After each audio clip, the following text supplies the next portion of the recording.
Hi hello नमस्कार, मी स्नेहा. सुरुवातीला हा पोस्टर कसला म्हणत असाल तर ही आहे मी ज्या ठिकाणी गेले होते तिथली ऐतिहासिक स्थळाची माहिती. ही घुमटाची विहीर म्हणून प्रसिद्ध असलेली तळेगाव दाभाडे येथील एक ऐतिहासिक रचना आहे. मंदिराच्या आत प्रवेश करताच सुंदर पानाफुलांची झाडं आहेत, छान असं लॉन आहे, तुळशी वृंदावन आहे. तिथून पुढं येताच संत तुकाराम महाराज आणि छत्रपती शिवाजी महाराज यांचं दर्शन होतं. यज्ञमंडपातून आत येताच श्री केदारेश्वर महादेव यांचंही दर्शन होतं. साईडलाच एक समाधी मंदिर आहे.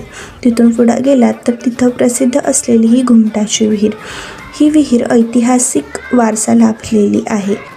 या विहिरीच्या आत एक प्राचीन शिवमंदिर आहे. या विहिरीच्या वर घुमटाकार रचना असल्याने तिला घुमटाची विहीर असं म्हणतात. इथलं वातावरण अगदीच शांत, प्रसन्न आणि पर्यटकांना आकर्षित करणारं आहे.